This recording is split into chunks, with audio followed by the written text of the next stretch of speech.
Setelah saudara menerima janji Tuhan, bersiap-siaplah. Karena antara janji dan penggenapan selalu ada jalan kekelaman.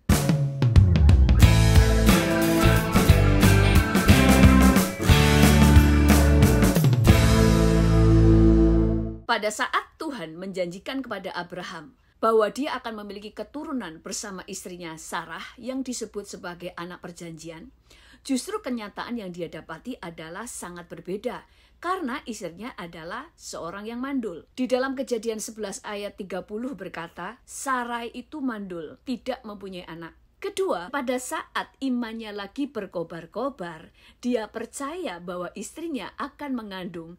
Justru yang dia dapati adalah hari demi hari tidak ada tanda-tanda bahwa istrinya akan mengandung. Justru kemudian mereka memasuki masa menopause, yaitu istrinya sudah berhenti haid. Segala sesuatunya tidak sesuai dengan yang dijanjikan. Pada saat Tuhan menjanjikan Yusuf bahwa dia akan menjadi pembesar, seorang pemimpin, bahkan janji Tuhan di dalam mimpinya, dia melihat seluruh keluarganya akan menyembah dia.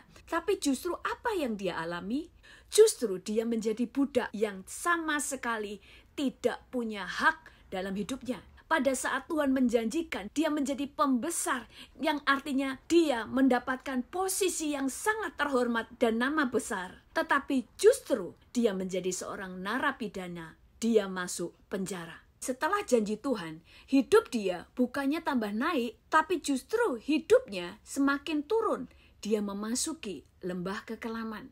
Seringkali pada waktu kita menerima janji Tuhan, yang terjadi adalah sebaliknya. Demikian juga dengan Ayub. Ayub selalu mempersembahkan korban yang begitu banyak, karena dia ingin Tuhan mengampuni keluarganya. Karena dia tidak ingin anak-anaknya berdosa, dia mengharapkan pengampunan dari Tuhan. Karena dia percaya kepada janji Tuhan, bahwa pada waktu dia menjadi orang benar, orang yang saleh, maka Tuhan yang akan memberkati hidupnya, bahkan anak-anaknya. Tetapi apa yang justru dia lihat? Anak-anaknya semuanya mati, tidak ada satupun yang hidup. Bahkan seluruh yang dia miliki, semuanya habis. Demikian juga dengan Daud. Tadinya hidupnya aman-aman saja. Tetapi begitu dia diurapi menjadi raja, justru saat itulah dia harus menjadi orang pelarian. Dia harus lari keluar dari bangsanya sendiri, yaitu dari Israel. Karena dia dikejar-kejar Saul untuk dibunuh. Yakub percaya bahwa orang yang menerima hak kesulungan, dia memiliki berkat double porsi. Dan juga dia adalah orang yang akan dipimpin Allah. Tetapi setelah dia menerima hak kesulungan, bahkan menerima seluruh warisan berkat rohani dari Ishak ayahnya, justru yang dialami adalah dia harus terpisah dari keluarganya. Dia harus terpisah dari ibunya yang selama ini sangat dekat dengan dia. Dan dia menjadi seorang pelarian. Dan di rumah Laban, justru dia diperlakukan seperti budak oleh Laban. Marta, Maria, dan Lazarus adalah satu keluarga, kakak beradik, yang sangat mempercayai bahwa Yesus mengasihi mereka. Bahkan murid-murid Yesus pun tahu bahwa Yesus mengasihi mereka. Tetapi justru apa yang mereka lihat? Pada saat Yesus sangat mereka butuhkan, Yesus tidak ada di sana. Pada saat Lazarus mengalami sakit keras, justru Yesus sengaja tidak mau datang untuk mendampingi mereka. Pada saat detik-detik kritis pun, mereka tidak mendapati Yesus ada di sana. Sampai akhirnya Lazarus harus mati. Pada saat Lazarus mati pun, Yesus tidak ada di sana untuk memberikan penghiburan. Yesus akan meninggalkan mereka sendirian dan tidak peduli pada kesedihan mereka. Karena Yesus sama sekali tidak muncul sampai 4 hari kematian Lazarus. Pada waktu murid-murid Tuhan Yesus sangat percaya bahwa Yesus adalah Mesias, anak Allah yang hidup, yang akan membawa pembebasan bagi mereka. Justru yang dia lihat, Yesus seakan-akan tidak bisa menolong dirinya sendiri. Yang mereka lihat adalah Yesus ditangkap, Yesus disesah, dan Yesus mati. Tetapi apakah janji Tuhan tidak digenapi dalam hidup mereka? Seringkali pada waktu kita menerima janji Tuhan, jangan berharap perjalanan hidup kita akan menjadi semakin naik, tetapi justru perjalanan kita akan semakin turun ke lembah kekelaman. Kenapa? Karena di saat itulah kita akan mengalami ujian pengharapan. Apakah kita tetap mempercayai Tuhan bahwa Dia akan menggenapi janjinya, atau pada saat itu kita mulai mundur? Antara janji dan penggenapan ada masa ujian. Disitulah akan muncul para pencemooh. Di situ akan muncul para pengejek. Di situ akan muncul orang-orang yang melemahkan iman. Orang-orang yang menuduh. Orang-orang yang siap menghancurkan iman saudara. Kamu itu sok dengar suara Tuhan. Kamu sok rohani. Kamu mungkin sedang berhalusinasi. Sudahlah, bersyukur saja dengan apa yang ada. Jangan paksakan mimpimu kepada Tuhan. Sama seperti halnya Sarah.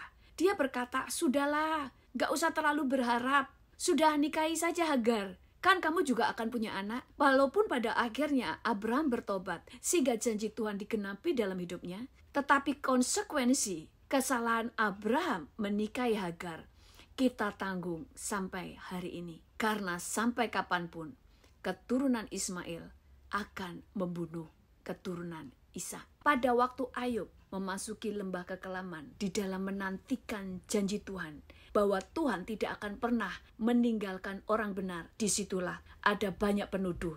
Teman-temannya menuduh dia bahwa dia adalah orang yang berdosa dan sedang kena kutuk. Dan istrinya selalu menghancurkan imannya supaya Ayub mulai meninggalkan Tuhannya. Tetapi dia tetap percaya bahwa Tuhan bukan pendusta. Di dalam lembah kekelaman itulah seringkali yang muncul di dalam pikiran kita adalah, di manakah Tuhan? Karena janji itu hanya akan digenapi kalau kita percaya, dan kepercayaan kita harus teruji. Apakah kita percaya bahwa Dia bukan pendusta? Suatu hari pada saat saya ingin membeli rumah, saya berdoa dan bertanya kepada Tuhan. Tuhan menyatakan kepada saya rumah yang harus saya beli. Bahkan Tuhan menunjukkan lokasinya dan ciri-ciri rumah tersebut. Sehingga saya meminta tolong kepada seseorang yang tinggal di daerah tersebut untuk mencari rumah dengan ciri-ciri yang Tuhan tunjukkan kepada saya. Dan orang itu berkata, ada 2 rumah di daerah sini yang dijual, tapi semuanya tidak sama dengan ciri-ciri yang saya sebutkan. Dan dia berkata bahwa, ya enggak apa-apa, rumah ini juga bagus, mungkin kamu juga bisa beli rumah ini. Mungkin Tuhan cuma ingin menunjukkan kepada kamu untuk beli rumah, tetapi tidak perlu harus sama persis dengan apa yang Tuhan nyatakan kepadamu. Dan saya katakan, bukan rumah itu. Sampai akhirnya banyak orang yang menawarkan saya rumah di tempat lain dan sebagainya untuk saya lihat, dan saya selalu katakan, tidak, karena Tuhan sudah berkata, rumah itu di daerah ini dan ciri-cirinya seperti ini, pasti ada. Dan akhirnya orang tersebut menemukan rumah tepat seperti ciri-ciri yang saya sampaikan. Dan dia berkata, ada rumah itu persis seperti yang kamu bilang, tapi rumah itu tidak dijual. Lalu saya katakan, berarti itu rumah saya. Tunggu, dan dia pasti menjualnya. Karena Tuhan sudah menyatakan bahwa itu adalah rumah saya. Dan orang tersebut bertanya sampai 3 kali kepada orang yang punya rumah. Apakah rumah ini dijual? Ada yang mau membeli? Dan dia selalu berkata, saya tidak akan pernah menjual rumah saya. Tetapi sampai akhirnya setelah 2-3 bulan, orang tersebut mencari teman saya dan berkata, apakah kamu jadi ingin membeli rumah saya? Dan akhirnya saya membeli rumah tersebut. Dan rumah tersebut telah memberkati banyak orang. Pada saat saudara menerima janji Tuhan, jangan pernah goyah.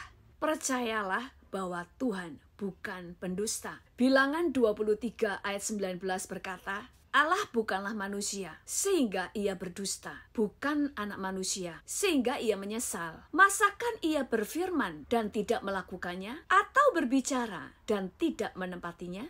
Hanya saudara yang tahu pada waktu Tuhan menjanjikan sesuatu pada diri saudara. Orang lain tidak akan ada yang tahu, selain saudara dengan Tuhan. Dan peganglah janji itu.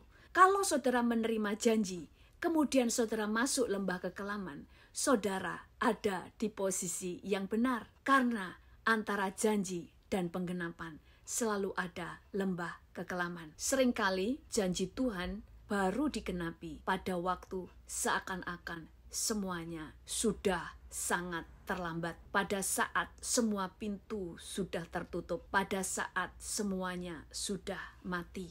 Tetapi justru Tuhan ingin menunjukkan apapun yang terjadi tidak akan bisa menghalangi Tuhan menggenapi janjinya.